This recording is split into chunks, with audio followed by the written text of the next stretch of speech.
En medio de nuestra frenética rutina diaria, es común cuestionarnos, ¿cuál es el propósito de todo esto?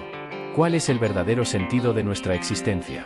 Seguidamente, tu vida está llena de momentos buenos y malos, sin duda, has enfrentado desafíos que parecían insuperables. Sin embargo, es precisamente en estos momentos donde pueden surgir respuestas sorprendentes. En el mensaje de hoy, descubrirás cómo ajustar tu propia narrativa, romper con patrones autodestructivos y desvelar la clave para una vida abundante. Así que el cambio de una vida egoísta a una vida al servicio de Dios traerá armonía y bendiciones. Transforma tu historia hoy aplicando los 4 principios que desbloquearán tu vida. Un sábado por la tarde, cierto ministro del Evangelio se encontraba en su oficina bastante perturbado porque no podía encontrar un tema para su sermón. Mientras intentaba descubrir una idea para el sermón, su hijo Kaula entró en la oficina haciendo preguntas que solo empeoraron las cosas para el pastor. De repente, el ministro hojeó una copia de una revista semanal, arrancó una página que tenía un mapa del mundo y la cortó en varios pedazos con unas tijeras. Luego le dijo al niño: «Hijo, toma estos pedazos del mapa del mundo y llévalos a la otra habitación. Ve uniendo los pedazos hasta formar el mapa completo del mundo y entonces te daré un premio».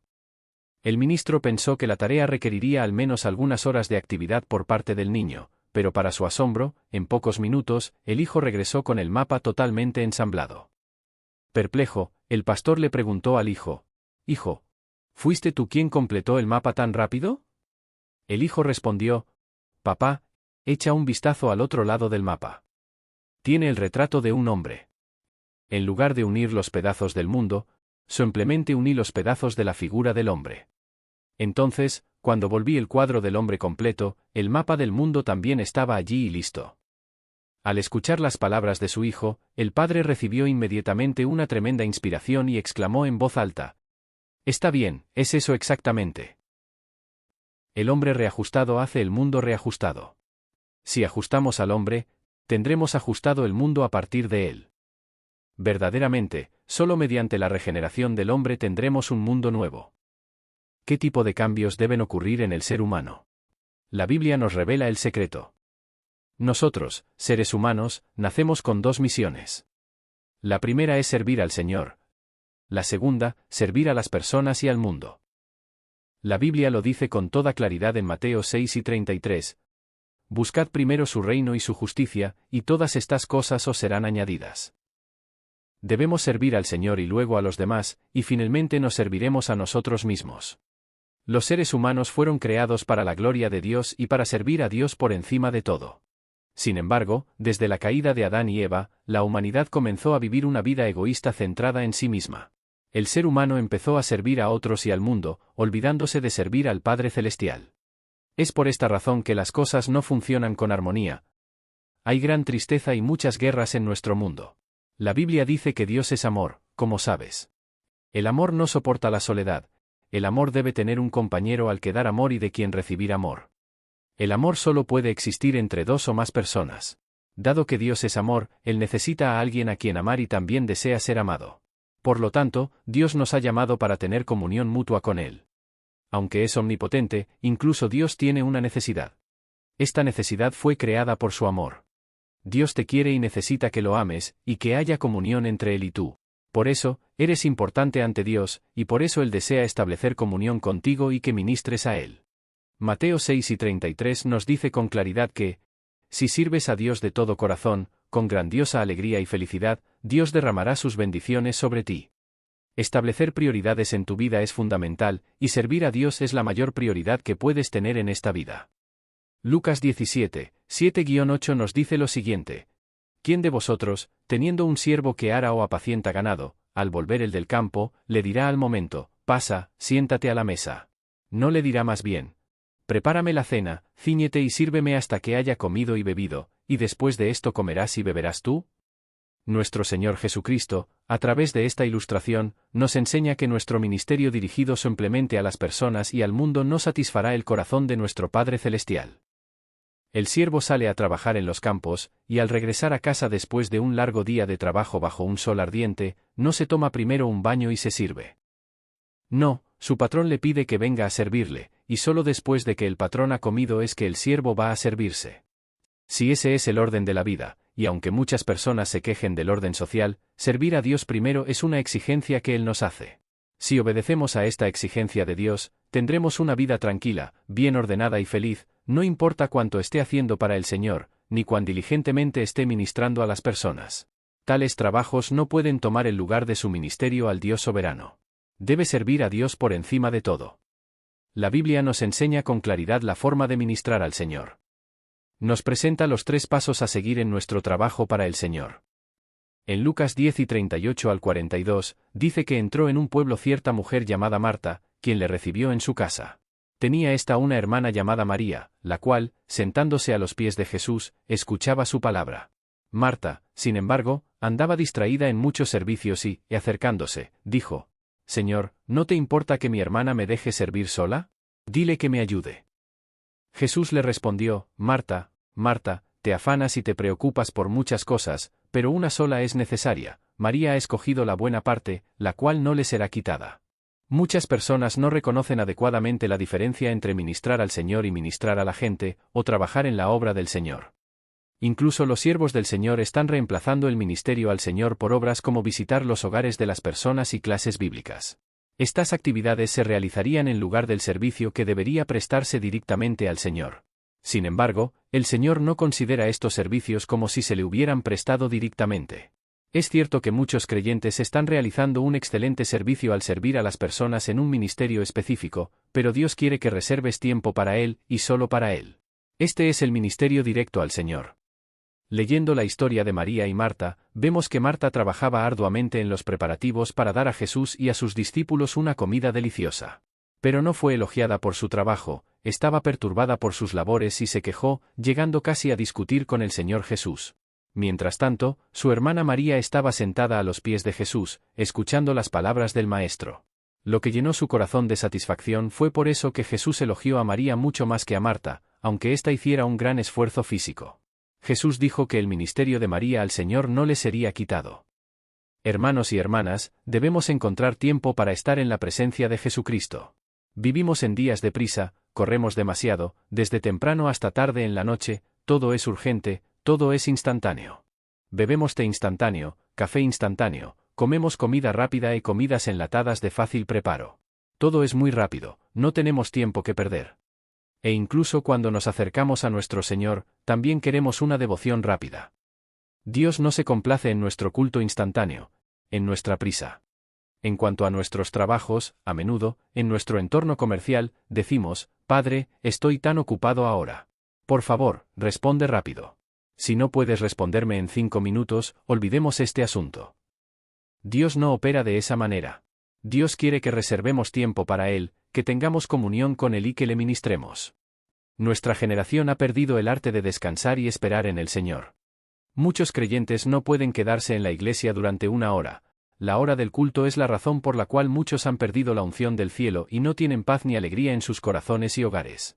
Dios quiere que te acerques a Él, que reserves tiempo para Él, que pongas todo de lado solo para estar con el Señor. Entonces, Dios tendrá tiempo para entrar en comunión contigo y satisfacer tu corazón. También dice que debemos ir a Dios llevando la grasa y la sangre. ¿Qué significa la grasa? La grasa significa el tesoro más precioso de la vida de la persona. En Mateo 26, del 6 al 13, nos habla al respecto. Estando Jesús en Betania, en casa de Simón el leproso, se acercó a él una mujer con un vaso de alabastro lleno de bálsamo, que derramó sobre su cabeza. Cuando estaba sentado a la mesa, al ver esto, los discípulos se indignaron, diciendo: ¿Para qué este desperdicio? Este perfume podría venderse por mucho dinero y darse a los pobres. Pero Jesús, sabiendo esto, les dijo: ¿Por qué molestáis a esta mujer? Ha hecho una buena obra para conmigo. Porque siempre tendréis a los pobres con vosotros, pero a mí no siempre me tendréis. Pues al derramar este perfume sobre mi cuerpo, ella lo hizo para prepararme para mi sepultura. De cierto os digo que dondequiera que se predique este evangelio en todo el mundo, también se contará lo que ella hizo, para memoria suya. Según la costumbre judía, cuando una joven estaba a punto de casarse, debía adquirir un vaso de alabastro lleno de perfume. Si llevaba el vaso de alabastro lleno de perfume, sería bien recibida en la casa de su esposo. Pero si llevaba solo un pequeño frasco con una pequeña cantidad de perfume, no sería tan normal. Por lo tanto, el vaso de alabastro lleno de perfume significaba mucho para la joven deseosa de casarse. María había preparado este vaso durante mucho tiempo. Año tras año, había estado ahorrando aquí y allá para adquirirlo. Sin embargo, cuando se encontró con Cristo, su corazón se abrió en amor al Señor. Lo amaba tanto que, cuando Jesús fue a Betania, trajo su tesoro más precioso, el vaso de alabastro lleno de perfume. Quitando la tapa, derramó el ungüento sobre la cabeza del Señor y en sus pies, secándolos con sus cabellos. Muchas personas van a la iglesia por el camino del ritualismo.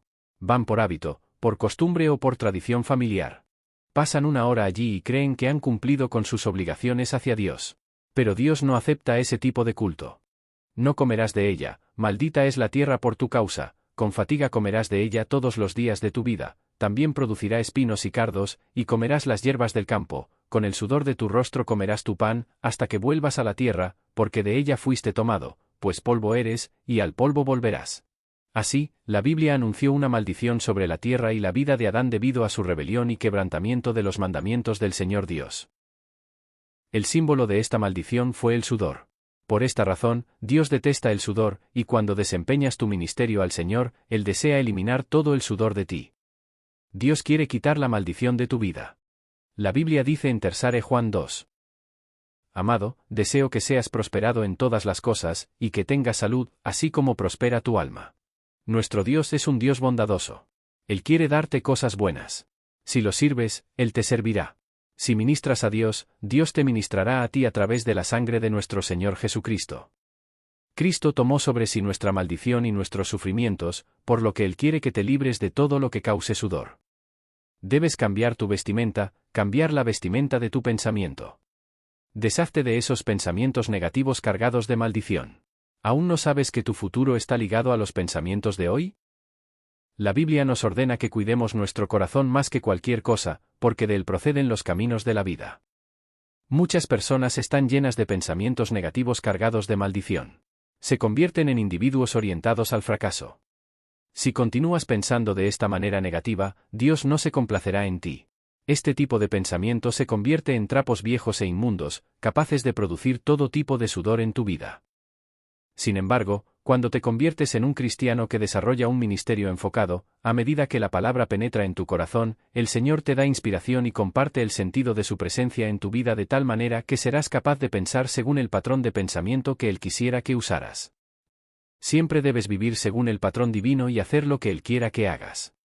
Hoy, hermanos y hermanas, los desafío a cambiar sus formas y niveles de pensamiento. Descarten esos viejos pensamientos negativos y cambien su lenguaje. Desechen ese derrotismo y ese vocabulario pesimista. Vístanse con el lenguaje de Dios y hablen como Dios quisiera que hablaran. Nunca digan, no puedo hacer esto. Digan más bien, por la gracia, podré hacerlo.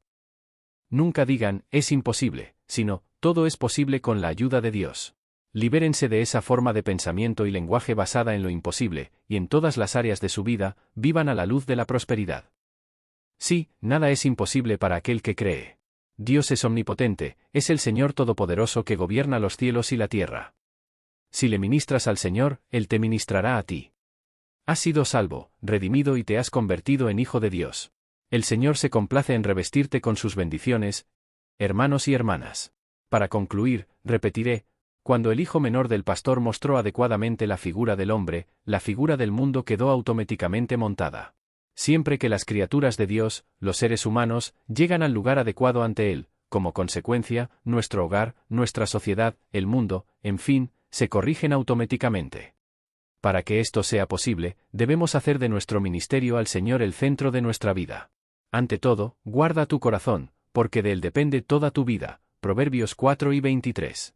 La felicidad es el resultado de una decisión. Al levantarnos de la cama por la mañana, podemos decidir entre vivir un día feliz o un día infeliz según nuestra actitud. Todo depende de nosotros. Gracias a su capacidad de pensar, el hombre se convirtió en dueño de la tierra. Esta capacidad le permitió vivir simultáneamente en la era del progreso tecnológico y en la era de la destrucción. Podemos crear un futuro mejor si aprendemos a pensar correctamente. Por esta razón, la palabra de Dios dice, sobre toda cosa guardada, guarda tu corazón, porque de él mana la vida. Proverbios 4:23. El pensamiento es algo invisible a los ojos humanos, sin embargo, es un gran recurso que Dios ha concedido al hombre. Debemos desarrollar nuestra forma de pensar para tener una vida exitosa. ¿Cómo podemos desarrollar nuestra mente? Quiero presentar aquí 4 principios que te guiarán hacia la victoria y la felicidad. El primer principio es el principio del pensamiento positivo. El pensamiento positivo no es más que pensar con esperanza. La mayoría de las personas hoy en día piensan de manera negativa, buscando el lado oscuro de las cosas, adoptando la desesperanza, hablando y actuando de manera negativa. Sin embargo, para vivir una vida feliz, una vida de paz, debemos mantener la esperanza, es decir, pensar positivamente. Los cristianos tienen un fundamento por el cual pueden pensar positivamente. Es el favor de la cruz de Cristo. Podemos pensar de manera positiva acerca del perdón de los pecados. Debido a que el hombre ha pecado ante Dios, merece el abandono eterno, pero Jesucristo resolvió todo el problema del pecado, el pecado pasado, presente y futuro. Gracias a la sangre de Jesús, podemos ser justificados y vivir con esperanza. Todo aquel que se arrepienta y acepte a Jesús como su Señor vivirá pensando positivamente acerca del perdón de sus pecados. Además, podemos pensar positivamente acerca de nuestras convicciones. Muchos llevan una vida infeliz diciendo, no puedo. Los cristianos, sin embargo, tienen al Espíritu Santo, que es el poder de Dios. La Biblia dice, pero recibiréis poder cuando el Espíritu Santo venga sobre vosotros. Hechos 1:8. Además, la Biblia enseña que el Espíritu Santo nos ayuda en nuestras debilidades, Romanos 8:26. Así, los cristianos se sienten capaces de decir, todo lo puedo en Cristo que me fortalece, Filipenses 4:13. Por lo tanto, están capacitados para vivir valientemente. Muchos se frustran y desaniman cuando las circunstancias no les favorecen. Sin embargo, porque tenemos al Espíritu Santo, esto no nos sucede a nosotros. No tememos a las circunstancias porque, a través del Espíritu Santo, tenemos la convicción de que alcanzaremos la victoria. También podemos pensar positivamente en cuanto a la salud. Jesucristo llevó nuestras enfermedades y soportó nuestros dolores, y por sus llagas fuimos sanados. Este es el fundamento por el cual podemos recibir salud en Cristo Jesús. Hay mucha gente que vive pensando negativamente acerca de su propia salud, pero nosotros, que creemos en Jesús, podemos, mediante el favor de la cruz, pensar positivamente y vivir felices. También podemos pensar positivamente en cuanto a la prosperidad. Jesucristo eliminó en la cruz la maldición que se originó en la caída de Adán y Eva. Él recibió la corona de espinas, simbolizando la maldición, y murió en la cruz para redimir toda desgracia y concedernos la bendición de Abraham. Por lo tanto, no podemos pensar de manera negativa acerca de la prosperidad. Aunque nuestras manos no toquen nada, ni nuestros ojos vean ninguna evidencia, ni nuestros oídos oigan nada, podemos visualizar la prosperidad divina mediante la cruz y vivir de manera feliz.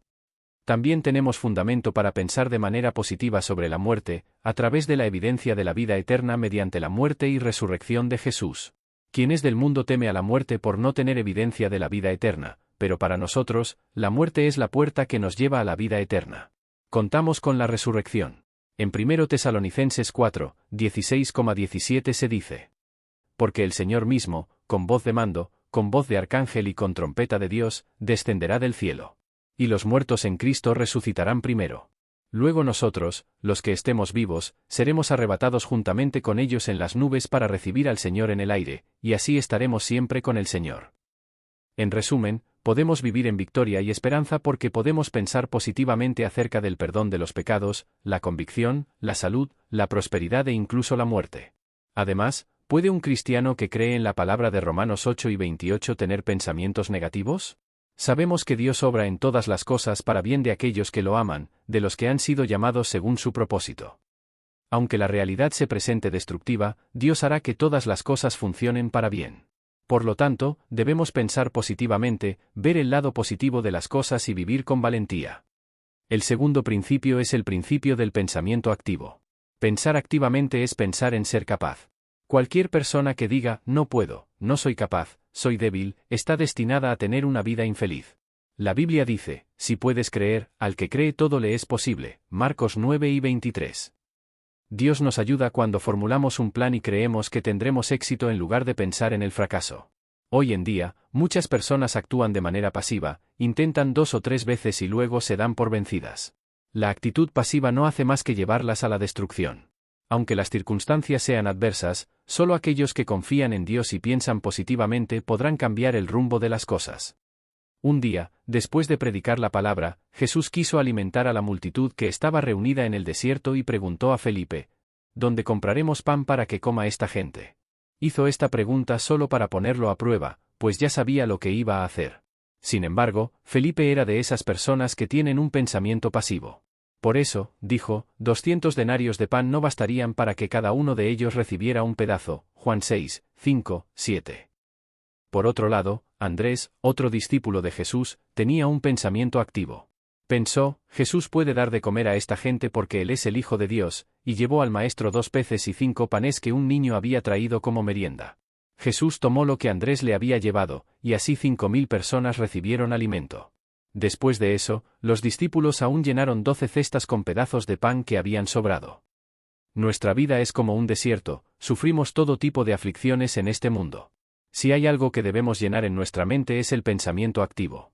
Quien murmura diciendo, no puedo, no soy capaz, soy un desastre, terminará en el fracaso de un mundo desértico. Pero quien dice, es posible, y piensa activamente triunfará en este mundo, incluso si ha comenzado desarrollando un trabajo considerado simple por los hombres.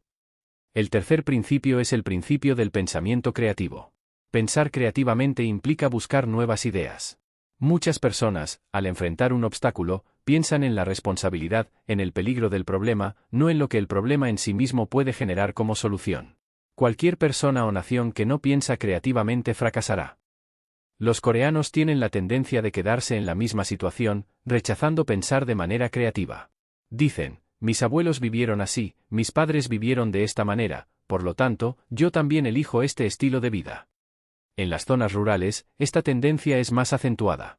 Hace mucho tiempo, me sentí muy afligido al ver la vida de los campesinos y observar que había gente viviendo en casas de barro, una costumbre que viene de 4 o 5 generaciones. El problema no era que las casas fueran de barro. Lo más grave era que esos campesinos no tenían ninguna intención de reconstruir y mejorar sus viviendas, y vivían como personas no civilizadas porque no querían pensar creativamente. Corea estuvo bajo el dominio japonés durante 36 años. Como coreanos, no necesitamos quejarnos de los japoneses, debemos examinar nuestros sentimientos y pensamientos. Mientras Corea se negaba a pensar creativamente, Japón abría sus puertas y aceptaba nuestras civilizaciones, progresando a una velocidad increíble. Las personas y naciones que piensan creativamente avanzan. Al salir de Egipto, el pueblo de Israel sufrió mucho al ver que no encontraba agua en el desierto de Sur. Ante la desesperación, el pueblo se negó a pensar creativamente y comenzó a murmurar contra Moisés. Sin embargo, Moisés pensó de manera creativa y buscó la solución en el Señor en oración. Finalmente, transformó el agua amarga en agua dulce mediante una rama de árbol que Dios le indicó, Éxodo 3 y 22 al 25. También vemos en el Nuevo Testamento un relato muy interesante. Cuando Jesús entró en una casa en Cafarnaúm, la multitud se aglomeró en la casa debido a su fama. Las Escrituras dicen, entonces se juntó tanta gente que no cabían ni aun a la puerta, y les predicaba la palabra. Marcos 2. Fue en ese momento que 4 hombres abrieron el techo de la casa y bajaron la camilla donde yacía un paralítico. Una persona común habría pensado, no podemos entrar en la casa. Pero los amigos del paralítico pensaron de manera creativa y lograron que Jesús no solo curara al hombre sino que también perdonara sus pecados. Debemos ser conscientes de que la solución al problema también se encuentra en el problema, y a partir de ahí, pensar de manera creativa sobre lo que debe hacerse. La Biblia dice, si alguno de ustedes carece de sabiduría, pídasela a Dios, quien da a todos abundantemente sin encontrar falta, y se le dará. Santiago 1, 5. La sabiduría es el pensamiento creativo. Pide a Dios y, en Cristo Jesús, ten una vida exitosa. El cuarto principio es el principio del pensamiento productivo. Hoy en día, las personas desperdician tiempo, material y energía. Esto se debe a la mentalidad y actitud poco productivas. Un ejemplo es la televisión. Mucha gente ve televisión por las noches hasta quedarse dormida. Esto no es productivo. El tiempo frente al televisor debe reducirse y dedicarse al crecimiento personal. Esto elevará el nivel de vida. Especialmente en cuanto a la comida, los coreanos son poco productivos. Por lo general, hay un plato de arroz y docenas de guarniciones. Hace muchos años, invité a un pastor estadounidense a mi casa, y le preparamos un banquete. Tiempo después, cuando visité su casa en Estados Unidos, me decepcionó ver que solo me ofrecieron un plato principal, pollo.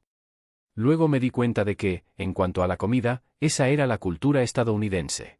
Algo similar sucede con los japoneses, acompañan el arroz con una cantidad bastante pequeña de guarniciones. Entonces, se debe mantener el equilibrio entre el arroz y las guarniciones, ya que, de lo contrario, se quedan sin estas. ¿Cuál es la cultura alimentaria de los coreanos? Una vez escuché algo que llamó mi atención. Se dice que hay tanta cantidad de guarniciones desperdiciadas en los restaurantes de nuestro país que contratan a alguien exclusivamente para seleccionar las guarniciones que pueden volver a la mesa. Y no solo eso, los coreanos tienen la tendencia de preparar un gran banquete siempre que alguien es invitado a una comida. Pensamos que esto es lo mejor, pero debemos saber que los invitados no comen todo lo que preparamos, esto no es productivo. Además, vemos a aquellos que viven pensando en el fracaso. Son personas que no piensan de manera productiva. La crítica, enfocándose en las debilidades de otras personas, tampoco es productiva. Hace mucho tiempo me sucedió algo así. Estaba dando clases en el seminario cuando, en un día de invierno muy frío, me encontraba con los profesores frente a una estufa y comencé a criticar a un colega. De repente, uno de los profesores se levantó, y pregunté, ¿te molestaron mis palabras? ¿Por qué te levantaste? Las siguientes palabras me trajeron una gran lección de vida. Perdóname, pero soy de esas personas que cuando escuchan algo que les molesta, no pueden conciliar el sueño hasta que han respondido adecuadamente a lo que escucharon. Y si hago eso, la gente me malinterpretará, entonces, nos convertiremos en enemigos. La Biblia dice, las palabras del chismoso son como bocados deliciosos, bajan hasta lo más profundo del ser, Proverbios 18:8. La persona que disfruta hablar de los demás no es productiva. Debemos pensar y vivir de manera productiva. Para lograrlo, debemos considerar la gloria de Dios y el reino de los cielos como nuestros valores principales, establecer metas, hablar y actuar de manera productiva. De esta manera, lograremos que nuestra vida tenga valor. La mentalidad es un recurso invisible a los ojos humanos. Quien la desarrolle en Cristo Jesús vivirá una vida de éxito. Por el contrario, quien se deje gobernar por el diablo fracasará. Todo depende de cada uno. Por lo tanto, desarrolla en tu mente el pensamiento positivo, el pensamiento activo, el pensamiento creativo y el pensamiento productivo en Cristo Jesús. Y pon en práctica los principios aquí que acabo de enseñar para alcanzar una vida de éxito en el nombre de Jesús. Querido hermano y hermana, sin duda este mensaje ha aportado crecimiento a su vida espiritual. Compartan con nosotros cuál de estos 4 principios ya han desarrollado en sus vidas. Esto será muy edificante para nosotros y nos motivará a crear más vídeos con contenido tan valioso, alcanzando así a más personas. Aprovechen para verificar si ya están suscritos al canal para recibir las notificaciones. La gracia y paz del Señor Jesús. Que Dios continúe bendiciendo sus vidas.